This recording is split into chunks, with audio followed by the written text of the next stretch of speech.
Sportcast։ Ես Դավիթ Հաղաբեկյանն եմ, Sportcast-ի հերթական թողարկումն է, այսօր անդրադառնալու ենք ավանդական կարատեին, իմ հյուրերն են ավանդական կարատեի աշխարհի եւ Եվրոպայի կրկնակի չեմպիոն Զեյթուն ակումբի նախագահ Նարեկ Իսկանդարյանը եւ ավանդական կարատեի աշխարհի եւ Եվրոպայի չեմպիոն Արթուր Ոսկանյանը, շնորհակալ եմ տղաներ հրավերս ընդունելու համար։ Նախ 25 թվականի մասին խոսենք, ամփոփենք թե ինչ է տեղի ունեցել 25 թվականին, բազմաթիվ մեդալներ են նվաճել ձեր սաները, դուք նաև մեր ունկնդիրներին եւ ակնդիրներին նշեմ, որ Նարեկն ու Արթուրը նաև գործող մարզիչներ են, բազմաթիվ մեդալներ են նվաճել ձեր սաները մանկապատենական կարատեի մրցումներում, ինչ է տեղի ունեցել Եվրոպայի երկու առաջնություն է տեղի ունեցել նախ մանկապատենական այդ մակարդակում, հետո դե ընդհանուր, խնդրում եմ ամփոփեք։ Նախ շնորհակալություն հրավերի համար, շատ կարևոր է լուսաբանելը մարզիկների հաջողությունը, մենք դրանից էլ ավելի ենք ոգևորում, մեր մարզիկներն են նույնպես 2025 թվականը ավանդական կարատեի ֆեդերացիայի համար շատ հաջողված էր, ունեցանք Եվրոպայի առաջնություն եւ Եվրոպայի գավաթի առաջնություն, Եվրոպայի առաջնությունը, որը առաջինը տեղի ունեցավ, Եվրոպայի գավաթի առաջնությունը Հունաստանում տեղի ունեցավ, մեր մարզիկները շատ լավ հանդես եկան, որից հետո տեղի ունեցավ Սերբիայում Եվրոպայի մանկապատանեկան առաջնությունը եւ մեծահասակների առաջնությունը։ Ամենակարևոր ստուգատեսում Եվրոպայի մեծահասակների առաջնությունում ունեցանք 7 ոսկե մեդալ, որը աննախադեպ էր մեր մեծահասակների Եվրոպայի առաջնությունում, որտեղ նաև Արտուր Ոսկանյանը, Հովհաննես Հակոբյանը, Էրիկ Հովսեփյանը եւ ես նույնպես նվաճեցինք Եվրոպայի չեմպիոնի կոչումները։ Դուք երկրորդ անգամ Նարեկ, Արթուրը առաջին անգամ, բայց մինչ այդ Արթուրը նաև աշխարհի չեմպիոն է։ Այո, աշխարհի չեմպիոն դարձել էր, բայց Եվրոպայի չէր հաջողվում, ինքը ընթացքում կպատմի թե ինչպես հաջողվեց, եւ ունեցանք նաև Հայաստանում մեծ միջազգային առաջնություն, Արարատ Գավաթ անվանումը կրող 5-րդ միջազգային առաջնությունը, որտեղ 8 երկրներից ավել մասնակցեցին մարզիկները, նույնպես շատ գեղեցիկ եւ լավ կազմակերպված այս տարի եւս մրցակիցներ էին, այո, շատ ուժեղ մրցակիցներ էին Ասիայի մի շարք նաեւ երկրներից, քանի որ մեր ֆեդերացիայի նախագահն նաեւ Ասիայի ղեկավարող խորհրդի անդամ է, ինչպես նաեւ տեխնիկական տնօրենն է, այնպես որ միջոցառումները շատ էին, ունեցանք Եվրոպայի չեմպիոններ, այս տարի էլ պատրաստվում ենք աշխարհի առաջնությանը մասնակցել մեծ թափով։ Արթուր, առաջին մեդալը, դե խոշոր մեդալը ոսկե աշխարհի առաջնությունում, ինչպես քիչ առաջ նշեցինք, ինչու՞ չէր հաջողում Եվրոպայի չեմպիոն դառնալ մինչ այդ։ Նայեք, ուրեմն, քանզի որ մեր մոտ տարին մի անգամ լինում է Եվրոպայի առաջնություն, մեկ անգամ լինում է աշխարհի առաջնություն, մյուս տարի, այսինքն 2 տարին մեկ է լինում նույնատիպ մրցաշարը, աշխարհի Եվրոպայի առաջնությունում թույլ տվեցինք փոքրիկ բաստողում, չստացվեց չեմպիոն դառնալը, զբաղեցրեցինք երկրորդ հորիզոնականը, այնուհետև աշխարհի առաջնության ժամանակ հաղթեցինք այն մարզիկներին, ովքեր որ դարձել են Եվրոպայի չեմպիոն անցած տարի 2023 թվականին, 2024-ում դարձանք աշխարհի չեմպիոն, հաղթելով այն մարզիկներին, ովքեր հաղթել էին մեզ Եվրոպայի առաջնության ժամանակ, այնուհետև ինտենսիվ պարապմունքներից հետո ֆեդերացիայի նախագահի գլխավորությամբ Սենսեյ Սուրեն Մաթեոսյանի, ով հանդիսանում է մեծահասակների հավաքականի մարզիչը, ինտենսիվ պարապմունքների արդյունքում գրանցեցինք Եվրոպայի չեմպիոնությունը։ Տղաներ, քանի որ առաջին անգամ են Sportcast-ի ձևաչափում անդրադառնում ավանդական կարատեին, մեր ունկնդիրներին եւ ակնդիրների համար պետք է հատուկ նշենք, որ գիտենք, որ կարատեի մրցումներում երկու տեսակ, երկու ձև կա՝ կոմիտե եւ կատա։ Հիմա երկուսն էլ մրցումների ժամանակ երկուսն էլ կան։ Այո, պետք է ավելին ասեմ, ավանդական կարատեն ինչով է յուրահատուկ, ունի 7 մրցաձև, չեմ ուզում թվարկել 7 մրցաձևերը, բայց ամեն մեկը իրենով շատ կարևոր է եւ 7-ում հնարավոր չի լինում մասնակցել, լինում է մի քանիսում 3-ից ավել, բայց կատայում եւ կոմիտեում մեր մարզիկները հիմնականում երկու ձևում էլ մասնակցում են, ունիվերսալ են, այսպես կոչված, որը օգնում է իրենց ել ավելի զարգանալու համար թե տեխնիկապես, թե ֆիզիկապես, որովհետեւ միայն մեր մոտ կատա անող չունենք, այսպես ասեմ, եւ միայն կոմիտե անող շատ քիչ են, հիմնականում բոլորը կատա եւ կոմիտե են անում, որ ել ավելի է մարզիկներին զարգացնում եւ եւս բացի կատա կոմիտեից եւս 5 մրցաձև ունենք՝ թիմային կատա, թիմային կոմիտե եւ այլն։ Ավանդական կարատեի առանձնահատկությունը նաեւ կայանում է դրանում 7 մրցաձևերի մեջ։ Մենք ունկնդիրների համար հատուկ նշենք, ով չգիտի, կոմիտեն դա այսպես կոչված սպարինգն է, երբ որ մրցում ես անմիջապես մրցակցի հետ, իսկ կատան արդեն ներկայացնող այդ երևակայական մենամարտը, երևակայական մենամարտը, այո, մի քանի հնարքների այսպես շարք է։ Տեսեք, Արթուր, դուք էլ նախորդ տարի բավական լավ արդյունքի հասակ, ինչպես դուք նշեցիք, Եվրոպայի առաջնությունում եւ վստահ եմ, որ ձեր երկուսի պարագայում էլ այս շարքը դուք փորձելու եք շարունակել, այսինքն յուրաքանչյուր մարզաձևում նշում են, որ չեմպիոնությունը վաստակելը, այդ տիտղոսը վաստակելը իհարկե մի բարդություն է, բայց տիտղոսը պահելը ել ավելի մեծ բարդ աշխատանք է դրա համար պահանջվում։ Տարիները անցնում են, բայց դուք դեռևս երիտասարդ եք եւ փորձելու եք ամեն դեպքում այս տարի աշխարհի առաջնությանը լավ հանդես գալ։ Աշխարհի առաջնությունը այս տարի որ ամսին է։ Հոկտեմբեր ամսին է տեղի ունենալու Եգիպտոսում աշխարհի առաջնությունը իմ պարագայում երիտասարդ ասել եմ մի փոքր արդեն ճոխ է, կարելի ասել ես արդեն կարիերան ավարտելու փուլում եմ, քանի որ ունեմ մարզիկներ Արտուրի գլխավորությամբ, որ կարող է լավ շարունակել իմ աշխատանքը, ես աստիճանաբար քիչ-քիչ թողնելու եմ արդեն պրոֆեսիոնալ սպորտը մարզչական կարիերան շարունակելու նպատակով, իսկ Արտուրը եւ իմ մյուս աշակերտները արդեն, ովքեր եւս 4 աշակերտ ունեմ, ես ովքեր 21 տարեկան բարձր մեծ ասակների մեջ շատ լավ արդյունքներ են ցույց տալիս, այնպես որ վստահ եմ, որ Արտուրը մեծ պատվով շարունակելու է այն, որը մենք կատարել ենք իրար հետ։ Եվ Եգիպտոսում պատրաստվում ենք մրցումների, Արտուրը միանշանակ պատրաստվում է կատա եւ թիմային կատա մրցաձևերում մասնակցել, ինչպես նաեւ մեր ֆեդերացիայի մյուս մարզիկները։ Վստահ եմ լավ ենք հանդես գալու, մեծ քանակությամբ ենք մասնակցելու մեր ֆեդերացիայի նախագահի գլխավորությամբ պլանավորում ենք ունենալ նոր աշխարհի չեմպիոններ։ Ինչու ենք ունենում, ուզում եի նաև բացատրել Եվրոպայի չեմպիոնները ինչու շատ էին մեր մոտ, որովհետև նախ ֆեդերացիան գործում է 90-ական թվականներից եւ իր ճիշտ գործունեության շնորհիվ կարողացել ենք ամեն տարի միջազգային վարպետների կանչել, մոտավորապես 15 տարի եւ ավել սեմինարներ ենք եւ մասնակցել եւ մենք ենք գնացել, այդ իսկ պատճառով կարելի ասել արդեն որ ավանդական կարատեն Հայաստանում զարգացած է եւ շարունակում է դեռ զարգանալ, որովհետեւ թե ֆեդերացիայի նախագահան, թե մարզչական անձնակազմը ամեն տարի վերապատրաստման կուրսեր են անցնում, ինչպես նաեւ մեծ վարպետներ են հրավիրում, այս տարի եւս հրավիրելու ենք ITKF-ի ղեկավարող խորհրդի, ինչպես նաև նախագահային, լինելու են Հայաստանում Արարատ Գավաթ միջազգային առաջնությանը, որը ել ավելի մեր պատիվը եւ բարձր է պահում եւ կարող ենք ել ավելի լավ հանդես գալ միջազգային մրցաշարում։ Այնպես որ այս տարի աշխարհի առաջնությունը եւս հուսով եմ լավ արդյունքներ կունենանք։ Սա որքան հասկանում եմ, նաև դուք եթե ասում եք 7 տեսակ կա խոշոր մրցաշարերի ժամանակ, այսպես մարմնամարզության նման, այսինքն մարմնամարզությունում էլ մի քանի տեսակ կա, օղակներ, ցատկեր եւ այլն, տարբեր վարժություններ։ Այստեղ նույնպես, ինչպես դուք նշեցիք, հնարավոր չի ընտրել բոլոր 7-ում հանդես գալ, որովհետեւ հնարավոր չէ, նաև ժամանակի առումով էլ է այդպես։ Այդպես չէ, Արտուր։ Իհարկե, պատրաստվելու տեսանկյունից էլ դու շատ ժամանակ ես ծախսում պարապմունքների ժամանակ, ավելի լավ է կենտրոնանաս 2-3 մրցաձևի վրա, քան թե կենտրոնանաս 7-ի վրա եւ ընդհանուր արդյունքը տուժի։ Այդ իսկ պատճառով ավելի պրոֆեսիոնալ մոտեցում է մասնակցել մաքսիմում 3 ու մաքսիմում 4 մրցաձև։ Նարեկ, դուք նշեցիք, որ նաև սեմինարներ եք հրավիրում տարիներ շարունակ ֆեդերացիան սեմինարների է հրավիրում այստեղ Հայաստան, տարբեր լավ մասնագետների արտերկրից, դրանք ճապոնացիներ են նրանք, թե եվրոպական երկրներից։ Եվ ճապոնացիներ եւ եվրոպական երկրներից, հիմնականում արդեն այս բան եվրոպական երկրներից, բայց նույնպես ճապոնացի վարպետներ են ունեցել, ովքեր Հայաստան են եկել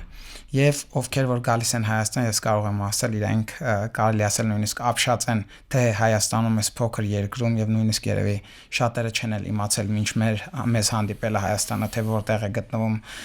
եւ ինչ երկիր է, որ այսպիսի լուրջ ձևով զբաղվում են, կարելի ասել նույնիսկ ճապոնական ոճով, որտեղ մեր դպրոցներում շատ խիստ է եւ կարգապահությունը եւ մնացած տեսանկյունից եւ մարզական վիճակը ընդհանուր մարզիկների Եվրոպայում մի փոքր այլ է, երեխաներին այնտեղ կարելի ասել ավելի շատ խաղացնում են սկզբնական շրջանում, քան մարզում են, բայց մեր մոտ սկսած 5 տարեկանից շատ լուրջ կարողանում ենք զբաղվել, իսկ վարպետները տարբեր են, որովհետեւ ի սկզբանե երբ որ Ճապոնիայում կարատեն սկսեցին պարապել, շատ շուտ արձագանք ստացավ նաև Եվրոպայում եւ վարպետները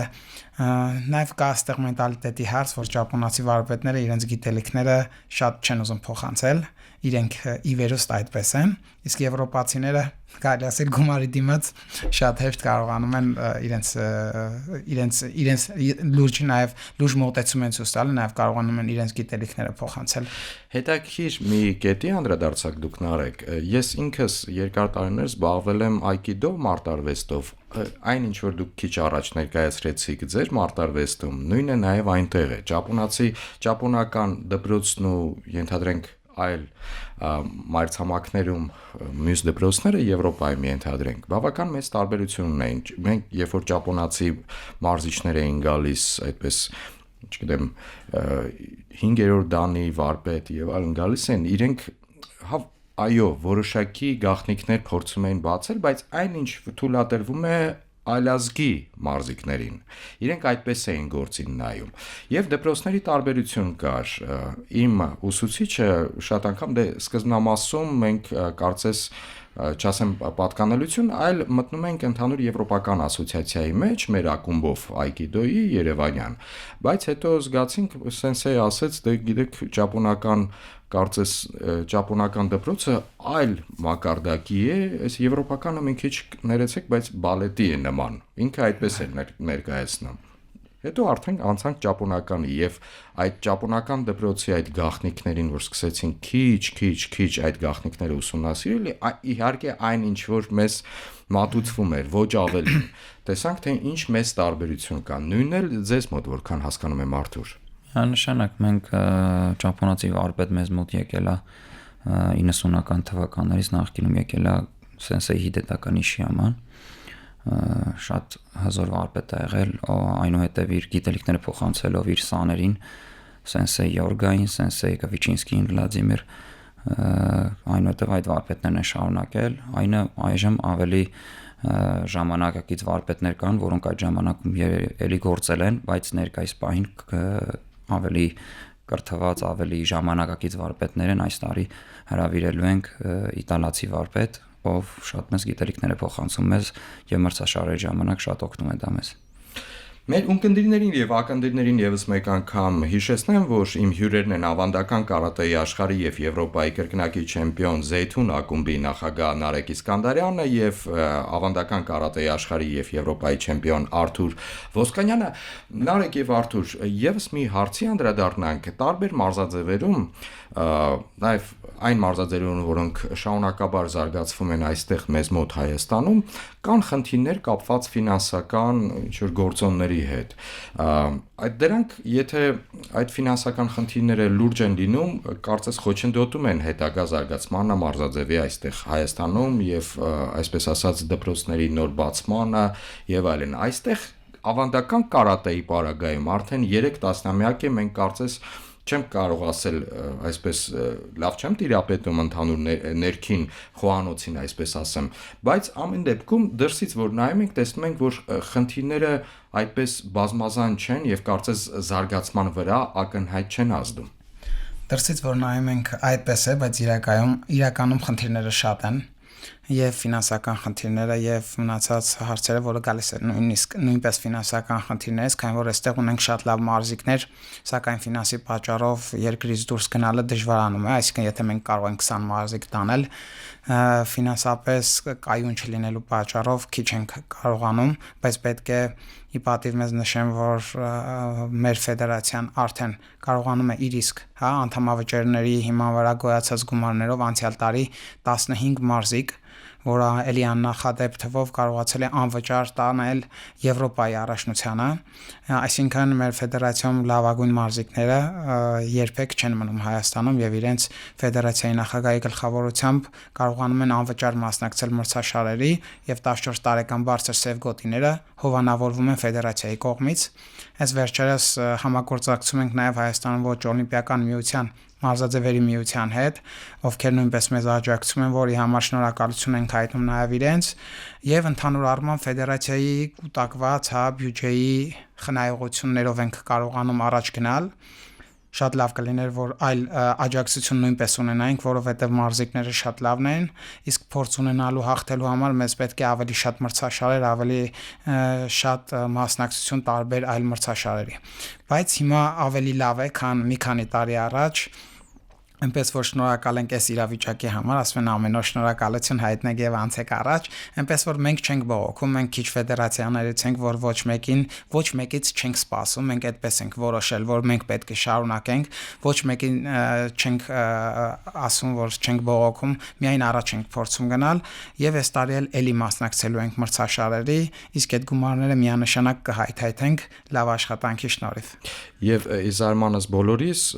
այսպես սահմանափակ մասնակցությամբ մեծ քանակությամբ մեդալներ, այսպես եթե համեմատության մեջ նայենք, դուք նշեցիք, որ Եվրոպայի մեծահասակների առաջնությունում 7 ոսկե մեդալ նվաճել, իսկ ես ճիշտ հասկացա 15 մասնակցով, ճիշտ եմ հասկանում։ Չէ, ընդհանուր 15 մասնակից չեն, Եվրոպայի եւ մեծահասակները եւ փոքրերը միասին 36 մասնակից ենք մենք ունեցել, մեծահասակները 16-ն են, թե 18-ը ճիշտ չեմ կարող այս պահին կոնկրետ ասել, բայց մենք ընդհանուր հաշվարկով երրորդն ենք Եվրոպայի լավագույնների մեջ, որը որ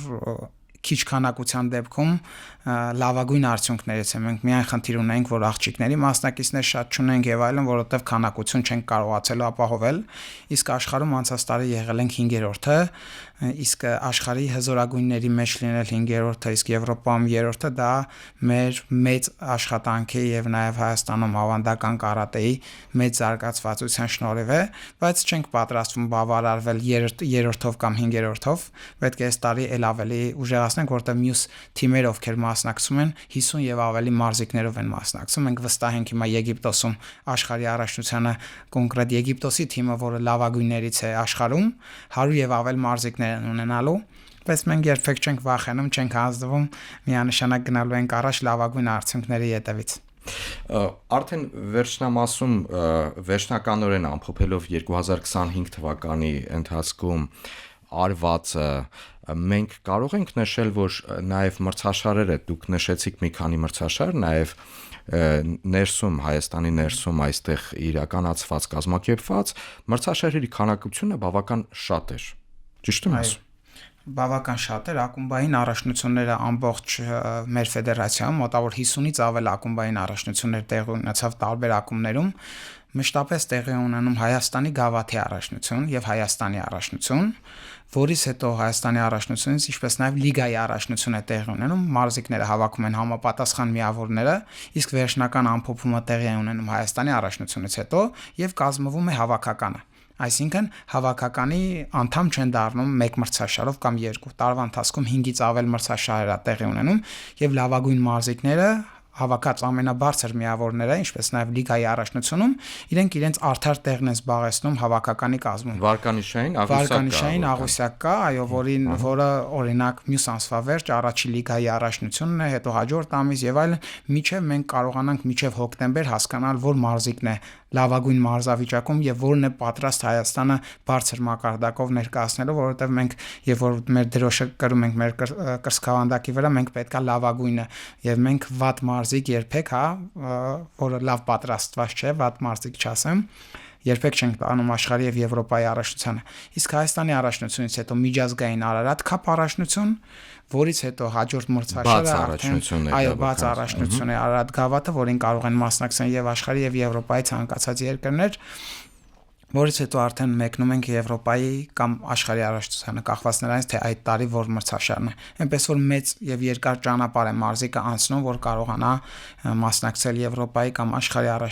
առաջնությանը։ Արթուր, Եվրոպայի չեմպիոնի այդ տիտղոսը արդեն այս ներքին ներհայաստանյան վարկանիշային այսպիսի աղյուսակում բավական շատ միավոր է կուտակում, որքան հասկանում եմ ձեզ համար։ Չէ, նայեք, համակարգը այսպիսին է ինքը, տարվա ընթացքում տեղի ունենում 3 լիգայի առաջնություն, որի արդյունքում կուտակվում են միավորներ։ Նարեկ արդեն դրա մասին նշեց, իսկ միջազգային խոշոր մրցաշարերի պարագայում միավորներ արդեն մարզիկներին տրվում են, թե ոչ։ Դա արդեն 0-անում է, հաջորդ տարի սկսում ես նորից։ Այսինքն այս տարի դա կարող հանդիսանա մաքսիմում տարեվերջյան լավագույն մարզիկի որոշելու համար ֆեդերացիայում։ Եվս մեկ անգամ մեր ունկնդիրներին հիշեցնեմ, որ զրուցում եմ ավանդական կարատեի աշխարհի եւ Եվրոպայի կրկնակի չեմպիոն Նարեկ Իսկանդարյանի եւ աշխարհի եւ Եվրոպայի չեմպիոն Արթուր Ոսկանյանի հետ։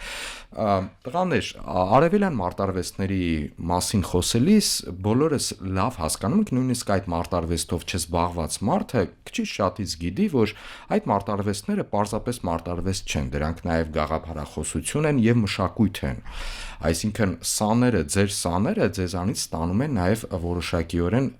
դաստիարակություն, ճիշտ եմ հասկանում։ Դուք դաստիարակում եք ճապոնական, այսպես ասեմ, Եվի մոդելով, ճիշտ եմ հասկանում։ Ուրեմն մենք դաստիարակում ենք ճապոնական մոդելով, բայց հայեցի մեր ավանդույթները պահելով։ Մենք ոչ թե Ճապոնիայի ավանդույթները պահում ենք այն ինչը պետք է, բայց մենք մեր երեխաներին մեծացնում ենք հայրենասեր, մեծացնում ենք առողջ, փորձում ենք ամեն ինչ անել, որ առողջ լինեն եւ մեր պատրաստի զինվորներ ենք փորձում ինչպես նաև մեծացնել, ինչքան էլ որ այլ կարծիքներ լինեն, բայց մեր տղաները պարապում են մարտարվեստով, ոչ թե սպորտով։ Մենք միշտ ասում ենք, որ ավանդական կարատեն ինքը սպորտ չէ, ինքը մարտարվեստ է, իսկ մարտարվեստը սպորտից տարբերվում է, որ նպատակները այլ են, այսինքն մեր նպատակը միայն աշխարհի եւ Եվրոպայի չեմպիոն դառնալը չէ, այլ մարտարվեստով զբաղվող մարդու նպատակը ինքնակատարելագործման գնացող ճանապարհն է, որ մենք փորձում ենք ամեն մեր թե բնավորության գծերը, թե ֆիզիկական, թե տեխնիկական, թե տակտիկական, կատարելագործել։ Այսինքն այստեղ մենք մեր մարզիկներին սովորեցնում ենք, որ դուք գալիս եք կարատեի ոչ միայն մեդալների եւ դիպլոմների համար, դուք գալիս եք կարատեի, որ դուք լինեք ուժեղ, արդար, խելացի, հայրենասեր եւ մեր մարզիկները, ես վստահ եմ, ովքեր մարզվում են մեր ֆեդերացիայում, ինչ էլ որ վերջում որոշեն դառնալ, թե բժիշկ, թե իրավաբան, իրանք կյանքում սովորել են չհանձնվել, այդ տեսակն է լինելու, այսինքն կարատեն իրենց օգնելու է նաև այլ ոլորտներում, որովհետև մենք միշտ ասում ենք, միայն կարատեով չի, դուք պետք է լավ կրթություն ունենաք։ Այդ դաստիարակչական աշխատանքը նաև դրանում է կայանում, որ մենք օգնում ենք մարզիկներին նաև լավ սովորել։ Ոչ թե որ կարատեիստը պետք է լինի, կարծրատիպեր կան, չէ՞, անգրագետ, խոսել չիմանա, տարբեր լեզուներ չիմանա, մեր մոտ այդպես չէ, մենք հետևողական ենք, այո, մենք ստուգում ենք մեր երեխաների օրագիրները, չնայած օրագիր հիմա չկա էլեկտրոնային մատյաներ եւ այլն, այսինքն զբաղվում ենք նաև իրենց կրթությամբ, թե իրենց ինչպես են տանը դրսևորում, փողոցում ինչպես են, որովհետեւ դա շատ կարեւոր է, որ այսինքն մենք միայն իրենց մարզիչները չենք դալեջում, այլ փորձում ենք իրենց կյանքում իրենց ունեցած խնդիրները, իրենց առօրյայում, իրենց ծնողների հետ նույնիսկ, որովհետև մարզիչը միևնույն ժամանակ եւ լիդերը եւ այնպիսի անհատականություն է, որ շատ դեպքերում ավելի շատ են լսում մարզիչին, քան ծնողին, եւ մենք դա օգտագործելով ճակերտների մեջ իհարկե մեր դերը օգտագործելով փորձում ենք իրենց ճիշտ ճանապարհի վրա դնել։ Այնպես որ կարատեի մարտարվեստը այս փիլիսոփայությամբ մենք առաջ գնում ճապոնական ոճով, բայց հայեցի եւ հայը պահպանելով, որ ամենակարևոր արժեքները դրանք հայրենիքն են, ծնողներն են շատ կարևոր եւ այլն, այնպես որ ամեն ինչ փորձում ենք անել մեր մարզիկների համար, ոչ միայն դահլիճում, այլ նաեւ դահլիճից դուրս։ Հետաքրիր համատեղություն է իհարկե ճապոնական, հայկական։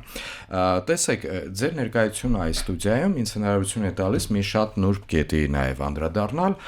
Մարտարվեստին տիրապետում այդ գիտելիքը նաեւ զենք է։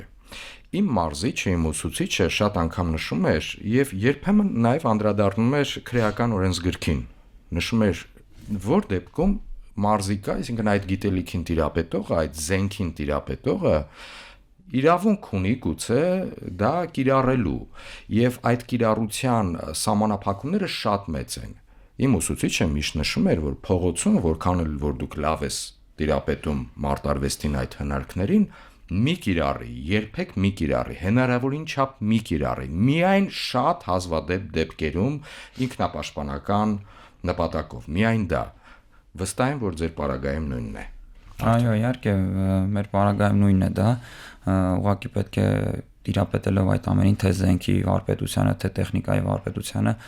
հուսով եմ բանը պետք է չհասնի նրան, որ կիրառենք դա մեր հանրապետության ներսում, այլ այդ ամեն ինչը պետք է տիրապետել եւ կիրառել թշնամու դեմ, որտեղ երկրի ներսում պետք չի թշնամիներ փնտրել կամ մեկը մյուսի հանդեպ վատ էներգիայով կամ վատ տրամադրվածությամբ լցված լինել, այդ իսկ պատճառով ինձ թվում է պետք է տիրապետել, բայց չօգտագործել երկրի ներսում։ Դասյարակչական աշխատանքում դա նույնպես չէ ասվում է Նարեկ, ես Այո, ճիշտ եմ։ մենք ամիսը մեկ անգամ մեր ֆեդերացիայում կանոն է դրված ֆեդերացիայի նախագահի գլխավորությամբ, որ պետք է բարոյա հոգեբանական եւ դասյարակչական պարապմունքներ անցկացվի։ Մենք այդ օրը չենք պարապում, մենք նստում ենք զրուցում ենք մարզիկների հետ, որ իրենց ուժը թե ինչպես կիրառեն, որովհետեւ իրենք տարբերվում են մնացած իրենց հասակակիցներից, իրենց ֆիզիկական պատրաստվածությամբ եւ պետք է նաեւ իրենց ինտելեկտով տարբերվեն, որովհետեւ բոլոր պարագաներում չէ որ պետք է ձեռքերը եւ ոտքերը օգտագործել, որովհետեւ նույնիսկ Հայաստանում օրենսգրքի հետ կապված մենք ունենք խնդիրներ, որ քեզանից երբ որ քաշում են, օրինակ դու իրավունք չունես հարվածել, որովհետեւ դա ինքնապաշտպանություն չի, քեզ քաշել է, հրել է եւ այլն։ Նրբություններ կան, որոնք որ պետք է նաեւ երեխաները սովորեն եւ ամեն ինչ անում ենք, այդ դասերը շատ կարեւոր են իրենց համար, նույնիսկ մեկ մենք շատ ենք մեր պարապմունքներին անդրադառնում զրույցը մոռանալով, բայց մեկը մեկին պետք է չզիջի, որովհետև զրույցով շատ բան կարողանում ենք հասցնել երեխաներին միայն մարզվելով չի, այնպես որ ամիսը մեկ անգամ այդ աշխատանքները իրենց տանելուց իրենք շատ մեծ դրական փոփոխություն է լինում իրենց վարքում, որովհետև շատերը կարատեի հաճախում են տարբեր տեսակի մարզիկները, եւ ագրեսիվ որոշ երեխաներ, որոշները пассив են ուզում են ակտիվանան, այսինքն մենք զսպող օղակ ենք հանդիսանում, համենայն դեպս չկպնելով իրենց տղայական առանձնահատկություններին, այսպես ասեմ, որովհետեւ բոլորը մեզ պետք են ուժեղ ռիսկով խելացի, սակայն գիտակից երիտասարդներ եւ մարզիկներ, որ ոչ մի պարագայում ոչ էլ տեղեր կա, որ պետք է չզիջեն եւ տեղեր կա պետք է զիջեն, պետք է իրենք այս տարբերությունը հասկանան։ Երբ որ մենք շատ խիստ լինենք, շատ անգամ ճնշենք իրենք կյանքում հոգեբանական խնդիր են ունենալու, բայց եթե մենք այն ակտիվին չկարողանանք մի փոքր զսպել, ինքը իր գեր ռիսկայինի հետևանքով, լինելու հետևանքով մեծ վտանգներ կբերի թե իրեն, թե մեզ, թե իր ընտանիքին։ Այնպես որ կարատեի մարզիչը ինքը միայն տեխնիկա սովորեցնելու համար չէ, այլ պետք է հասկանա երեխայի հոգեբանությունը, թե որ ուղղությամբ պետք է աշխատել։ Մենք որ մտնում ենք դալիճ, տեսնում ենք 20-30 երեխա կանգնած, մեզ պետք չէ հիշել իրենց անունները, պետք է հիշել իրենց հոգեբանական առանձնահատկությունները, թե այս մարզիկը ինչ պետք է, մենք ինչպես պետք է ուղենք, որ հարցում պետք է իրեն օգնենք։ Այնպես որ մենք որպես մարզիչ այդպես ենք նայում, ոչ թե բոլորուն նայում ենք հավասար, այլ որպես անհատականություն, եւ մարզիչները բոլորը հիշում են, թե ծնողը ինչի համար է բերել այս երեխային մարզադալիճ։ Մենք պետք է նպատակները դնենք եւ փորձենք այդ խնդիրները լուծել, այնպես որ մարզիչի աշխատանքը շատ ծանր է, շատ դժվար է, եւ չեմ ասում անգնահատելի, բայց համենայն դեպս մենք մեզ լավ ենք զում մեր կատարած աշխատանքի մեջ։ Վերջին րոպեներն են տղաներ, արդեն դուք նշեցիք որոշ չափի, թե 26 թվականին ինչ է սպասվում, իհարկե առաջնայինը Եգիպտոսում հոկտեմբերին անցկացվելիք աշխարհի առաջնության մասնակցությունն է, այլ մրցաշարեր միջազգային կան եւ Հայաստանում ինչ է սպասվում հենց Հայաստանի ներսում։ Նախ ուզում եմ ասել ամենամոտ մրցաշար եւ սեմինարը փետրվարի 3-ից 9 պատրաստվում ենք մեկնենք ոչ շատ մեծ կազմով Օման, այնտեղ միջազգային սեմինար է անցկացնելու Հայաստանի Ֆեդերացիայի նախագահ Սենսեյ Սուրեն Մաթևոսյանը եւ տեղի ունենալու սիրողական մրցաշար, հիմնականում միտքը սեմինար անցկացնելն է եւ այնտեղ որակական հատկանիշները բարձրացնելու։ Ուզում եմ ասեմ, որ մինչ այդ մենք ենք սովորում, իսկ հիմա մենք ենք սովորեցնում արդեն, որը նաև մեծ պատիվ է մեր համար եւ մեր ֆեդերացիայի համար, որից հետո տեղի ունենալու Արարատ գավաթ միջազգային առաջնությունը արդեն հունիս ամսին Հայաստանում, մինչ այդ Հայաստանի առաջնություն եւ արդեն պատրաստվելու ենք աշխարհի առաջնությանը։ Ինչպես դուք նշեցիք, վարկանիշային աղյուսակի կձևավորվի նաև Հայաստանի հավաքականը, թե տղաների, տղամարդկանց, թե կանանց։ Այո, եւ որտեղ արդեն ովքեր նաև կհովանավորվեն եւ անվճար կմեկնեն Եգիպտոս աշխարհի առաջնությանը։ Արթուր, Նարեկ, ընդհանրապես հնարավորություն եղել է այս ընթացքում ձեր մարզական կարիերայի ընթացքում Ճապոնիա մեկնելու։ Ցավոք սրտի ոչ, մեկ տարի նախատեսված եղել էր որ Սենսեյ Սուրենի հետ պետք է մեկնեին մրցաշարի, ընդհանրապես այնտեղ մրցաշարերը անցկացվում է միայն տենց Օկինավա կղզում կոնկրետ Ես գիտեմ որ յուրաքանչյուր տարի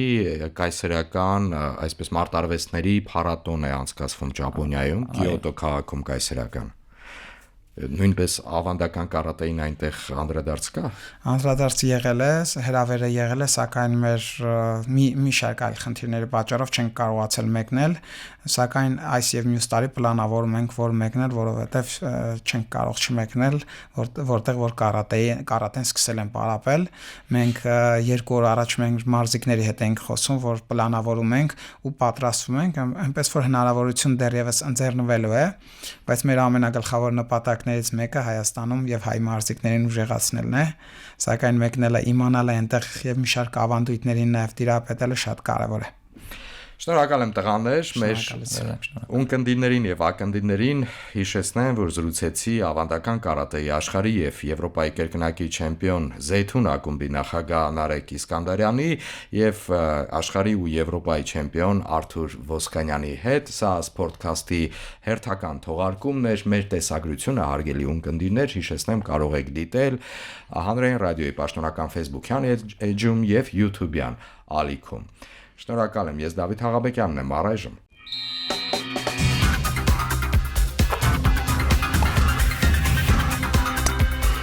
Sportcast